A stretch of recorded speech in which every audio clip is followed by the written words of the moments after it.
Hail and well met, adventurers. I am the Dungeon Master, and I welcome you to yet another edition of the DM Reacts. This time, I'm going to be watching the story of Ayano Aishi's childhood.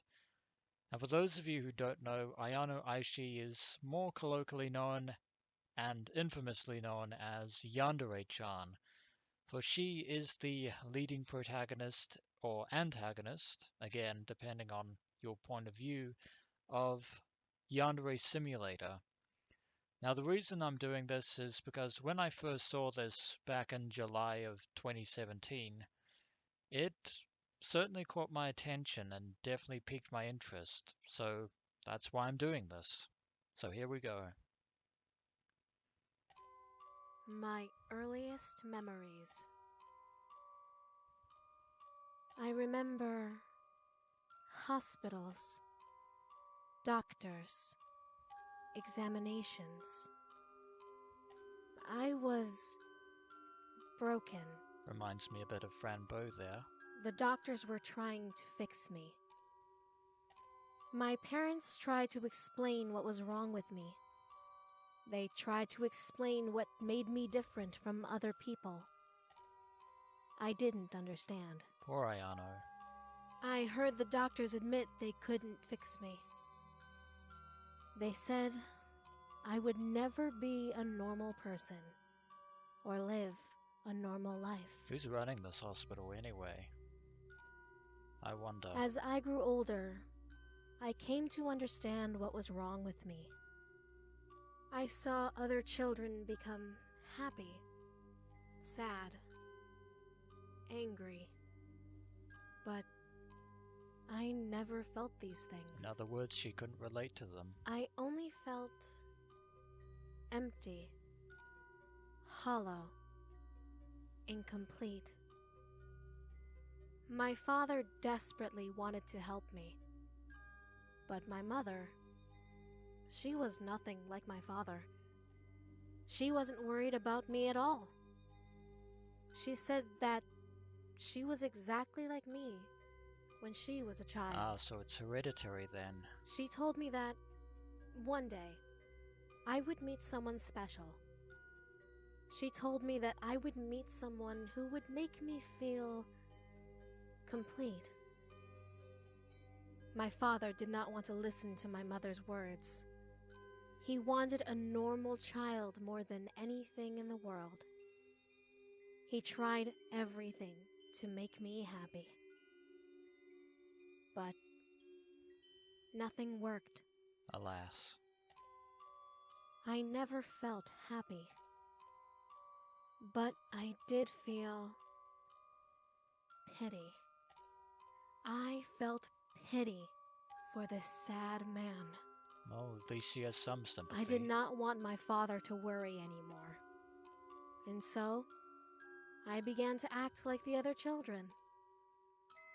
I pretended to be normal. My father was happy. We finally became a normal family. But I think he knew, deep down in his heart, that I was only pretending. It wasn't to last. At school, the other children mistreated me. They bullied me because I was strange to them. That's not very nice. It was inconvenient. Interesting way of phrasing I it. realized that if I wanted to be treated properly, I would have to act like the other children. I started pretending to be normal, and the bullying stopped.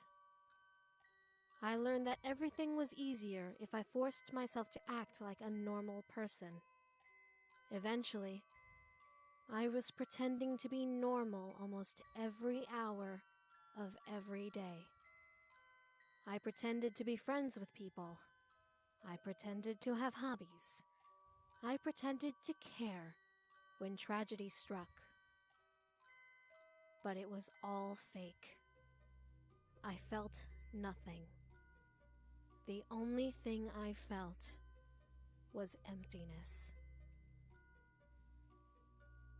As I grew older, I became resentful of my condition. I wanted to experience life like other people. I wanted to feel joy. I wanted to feel sorrow. I tried doing anything that might cause me to feel something. Guilt, shame, regret. Things are definitely taking a dark turn here. I wanted to feel something. Oh no. Anything.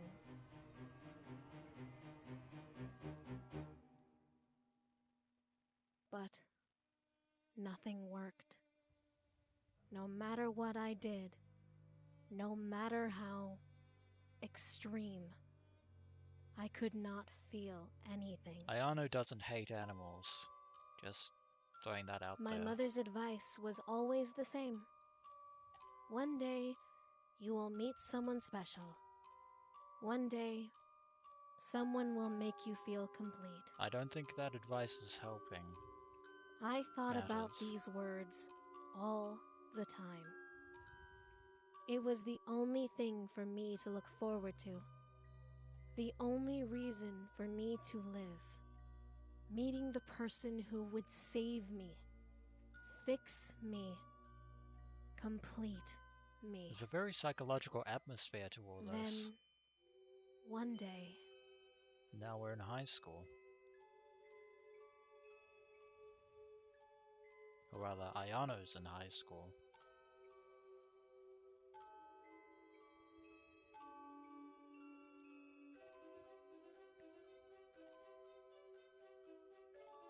And that was a fortuitous turn of events.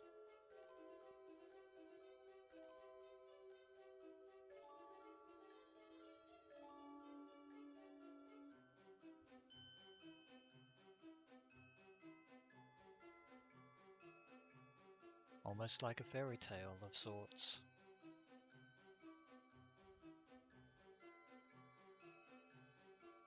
It's almost too good to be true.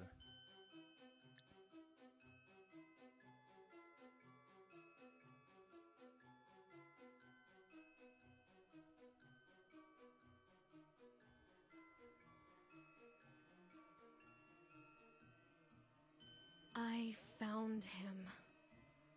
I must not lose him. I must protect him. I must make him mine. Well, this fairy tale got I must grim not all of a sudden. let anyone take him. I need him. He is everything. He is worth any sacrifice. Nothing else matters. No one else matters. He will be mine.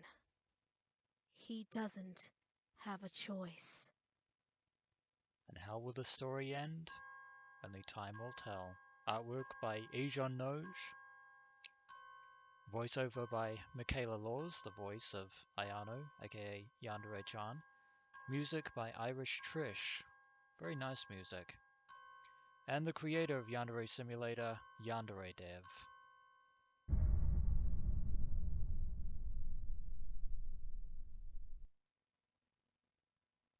All in all, a very intriguing, if somewhat macabre, story, especially towards the end there. But I have to say that the presentation um, was actually pretty top notch. But of course, as we all know, this is not where the story ends. This is merely the beginning